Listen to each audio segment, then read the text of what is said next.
diesel had remained almost unchanged. Whether it was a small hatchback, a luxury SUV, a tractor, or a heavy truck, they all rely on the same basic diesel fuel. But now a new fuel is entering the discussion. And according to recent developments, India is exploring the possibility of blending isobutanol with diesel fuel. And before we continue, if you are passionate about automobiles, consider subscribing to the channel. So what exactly is isobutanol? How is it different from diesel? Why is the government interested in it? And most importantly, what could happen to your diesel engine if this fuel becomes common in the future? Let's find out. First, let's understand the problem. India imports a huge amount of crude oil every year.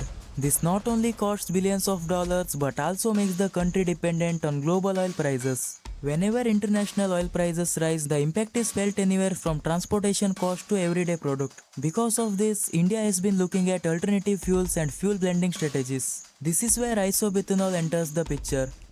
Isobutanol is a type of alcohol-based fuel that can be produced from biomass, agricultural waste, and other renewable sources. At first glance, it may sound similar to ethanol, but there is an important difference. Ethanol has limitations when used with diesel fuel.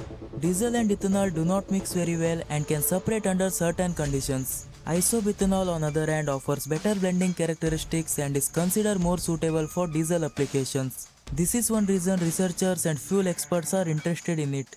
Now let's understand how it works inside a diesel engine. A diesel engine works by compressing air to a very high pressure. The temperature rises significantly.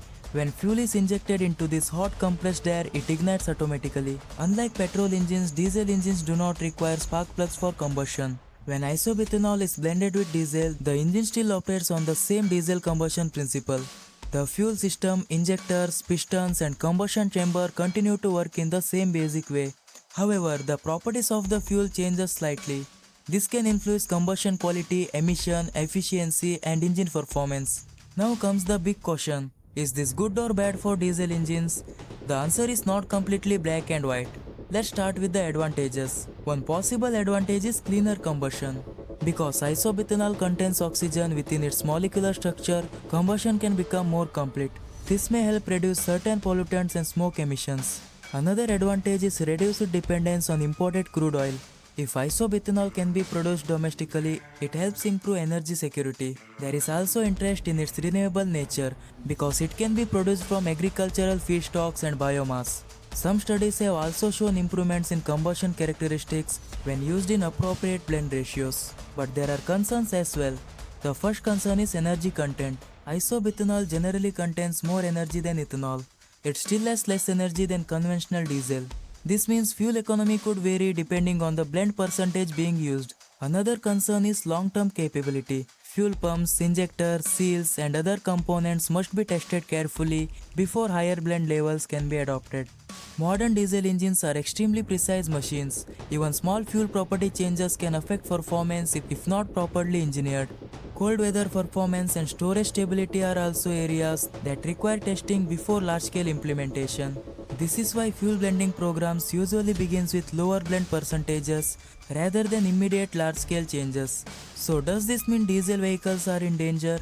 Not really. At the moment, isobutanol is being discussed as a blending component, not as a complete replacement for diesel. The objective is to improve fuel sustainability while maintaining engine performance.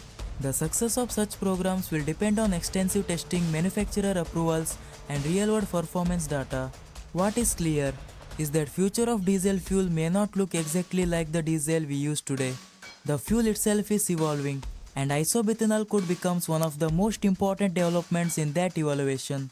Whether it becomes widely adopted or remains a limited blending component will depending on the future research, testing and government policy.